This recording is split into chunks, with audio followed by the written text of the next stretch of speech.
बिहार से 2 व्यक्ति जाते हैं अपनी फैमिली के साथ में दिल्ली में काम-काज करने के लिए और वो लोग वहाँ पर काम करते हैं हरियाणा में। और उनके जो कुछ परिजनों के पास में कुछ लोग आते हैं मिलने के लिए, जो उनका घर बिहार में रहता है। और बिहार में उनके जब घर पे आते हैं तो उनसे कुछ पूछताछ करते हैं। तो देखा जाता है वहाँ पर कि जो व्यक्ति दिल्ली में काम कर रहा था, नौकरी कर रहा था, उसके पास कुछ कॉल जाती है। कॉल दरअसल इसलिए किया जाता है कि कुछ सरकारी जो योजना थी, उसको मिलने वाली थी, इसलिए उसको फ़ोन किया जाता है। और फ़ोन करके फ़ोन पर ये सारी बातें बताया जाता है। तो उसके जो फ़ैमिली में रहते हैं, उसके मियाँ और बीवी ये दोनों आपस में बात करते हैं कि जो गाँव पे कुछ सरकारी योजना मिलने वाले है और हम लोग यहाँ दिल्ली पे हैं, तो ये योजना हम कैसे हासिल कर सकते हैं? चलो एक काम करते हैं कि अपने घर चलते हैं और इस योजना का लाभ लेकर और फिर अपने नौकरी पे आ जाते हैं। तो दोस्तों, एक कहानी जानने से पहले आप लोगों से रिक्वेस्ट है कि चैनल पर अगर पहली बार विजिट किया है तो चैनल को लाइक और सब्सक्राइब जरूर करना, क्योंकि कहानी काफ़ी इंपॉर्टेंट है और इस कहानी में काफ़ी दर्दनाक कहानी है। ये कहानी आप जानकर आपकी पैरों से ज़मीन निकल जाएगी। तो आपसे रिक्वेस्ट है कि वीडियो को आप लोग शुरू से लेकर अंत तक जरूर देखना है। चलते हैं दोस्तों कहानी की तरफ। ये कहानी दिल्ली से कुछ लोग कुंभ स्नान करने के लिए यात्रा करने वाले ट्रेन से थे। जहाँ पर ट्रेन 11 नंबर पे आने वाली थी और अचानक से कुछ ट्रेन के अपडेट आते हैं और अपडेट के साथ साथ कुछ अनाउंसमेंट भी होता है। और अनाउंसमेंट ऐसा होता है कि ट्रेन जो है प्लेटफार्म नंबर 16 पर आ रही है। ये बात जब सुनकर यात्री लोगों को काफ़ी मन में घबराहट होता है और घबराहट के साथ साथ वो लोग स्टेशन पर दौड़ भाग भी करने लगते हैं, क्योंकि वो लोग पहले से 11 नंबर पे थे। और जब ट्रेन का अनाउंसमेंट होता है तो वो लोग काफ़ी चिंता में पड़ जाते हैं, क्योंकि वहाँ पर तकरीबन समय हो रहा था, 9 बज रहा था। और उस दौरान पर अगर ट्रेन वो छूट जाती तो वहाँ से देखा जाता था कि प्रयागराज के लिए कोई ट्रेन भी नहीं थी। ऐसे में जो वहाँ पर ट्रेन पर यात्री थे, यात्रा करने वाले, स्टेशन पर वो लोग दौड़ भाग भी करने लगे। दौड़ भाग इस कदर से होती है दोस्तों कि वहाँ पर जबकि स्टेशन पे देखा गया है कि कुंभ स्नान करने के लिए वहाँ पर काफ़ी यात्रियों की भीड़-भाड़ इस कदर से थी कि अगर कोई गिर जाता तो वहाँ पर उठना नामुमकिन हो जाता। ऐसे ही होता है दोस्तों कि वहाँ पर कुछ लोग रहते हैं कि 11 नंबर से 16 नंबर प्लेटफार्म के लिए दौड़ने लगते हैं और दौड़ने के दौरान पर कुछ लोग गिर जाते हैं। और जो लोग गिर जाते हैं वो उठ नहीं पाते, क्योंकि दोस्तों वहाँ पर काफ़ी भीड़ थी। और ये काफ़ी लोगों में वो था कि अगर हम पहुँचते हैं पहले तो हमको ट्रेन में सीट मिल सकती है, और सीट के साथ साथ अगर हम पहले ट्रेन के अंदर प्रवेश करते हैं तो वहाँ सीट पर भी कब्जा बना सकते हैं। इस ख्याल को लेकर काफ़ी लोग दौड़ भाग लगाने लगते हैं। और जो उसमें बूढ़े और जो लेडीज़ महिला रहती हैं, वो लोग की दौड़ने की ताकत उतनी नहीं रहती। और आपने अक्सर करके स्टेशन पे देखा होगा कि जो अगर प्लेटफार्म पर आपको जाना है तो वहाँ पर सीढ़ियों के माध्यम से आप लोगों को इधर से उधर पार करना रहता है। और सीढ़ियों पर चलना काफ़ी तेज़ में नामुमकिन हो जाता है। अगर सीढ़ियों पे अगर ज़्यादा तेज़ आप चलते हैं तो आपकी पैर फिसलने का काफ़ी बड़ा चांस हो जाता है।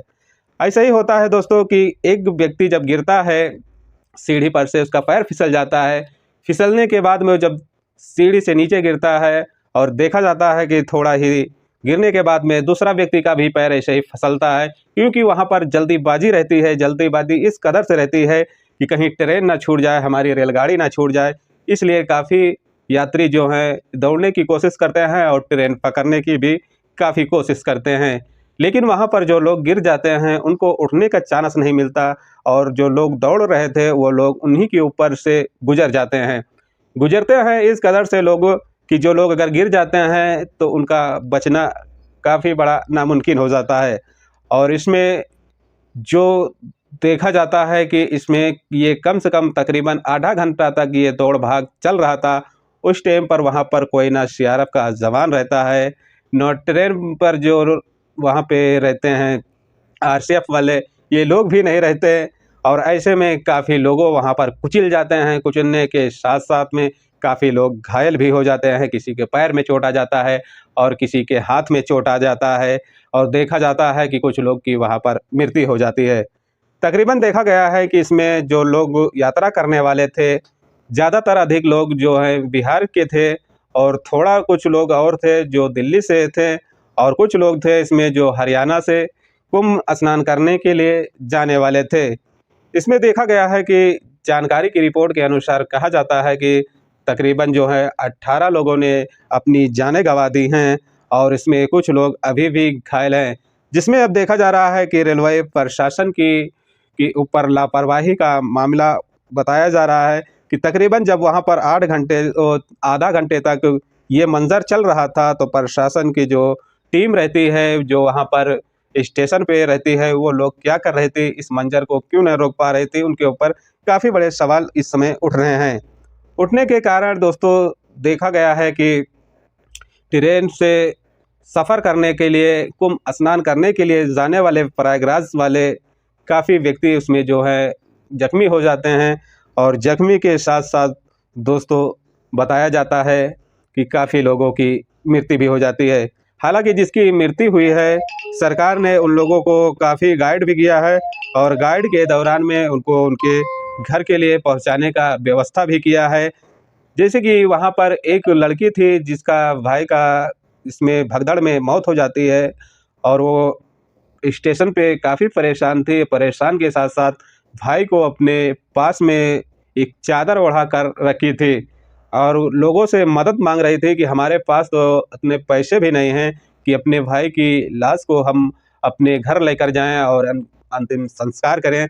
तो वहाँ पर कुछ लोग का कहना है कि जो लोग इसमें घायल हुए हैं, जो लोग इसमें चोट खाए हैं, उनका सबका जो है बॉडी को भेजने के लिए इसमें सरकार ने काफ़ी मदद किया है और जो लोग इसमें घायल हुए हैं, उन लोगों को उनके घर भेजा भी गया है और जो लोग अभी ज़ख्मी हैं, तो उन लोगों को हॉस्पिटल में एडमिट भी कराया गया है।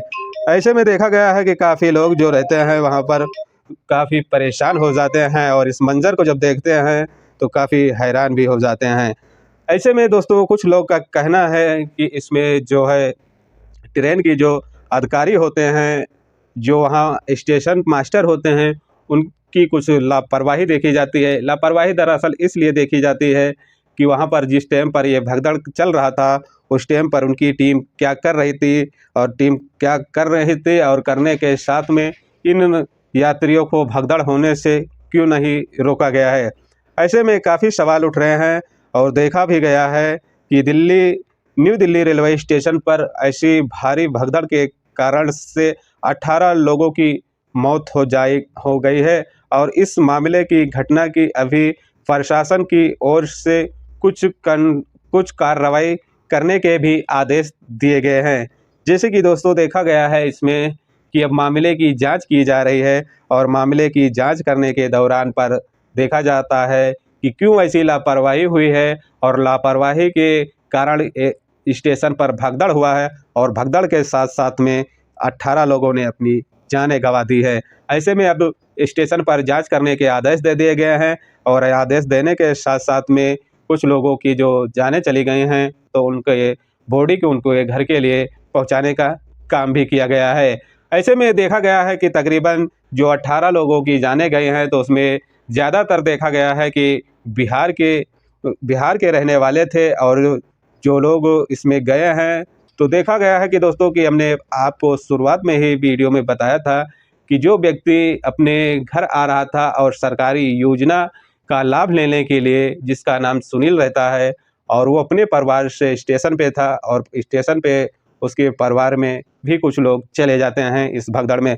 तो उसका कहना है कि अब जो सरकारी हम इसमें एक और लड़की थी जो अपने मामा के घर आई थी दिल्ली में और उसका हस्बैंड जो रहता है वो फ़ोन करता है कि तुमको काफ़ी टाइम हो गया है दिल्ली जाने के बाद और आपको घर आना है कि नहीं और काफ़ी समय हो गया है आपको बाहर निकले हुए।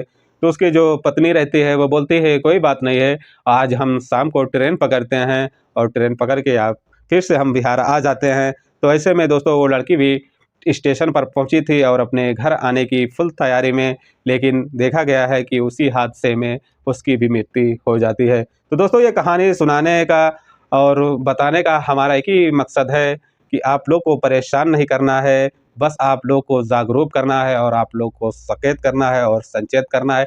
कहानी में कुछ समझ आया होगा तो वीडियो को लाइक और शेयर ज़रूर करना। मिलते हैं एक नेक्स्ट कहानी के साथ, अपना ख़्याल रखें।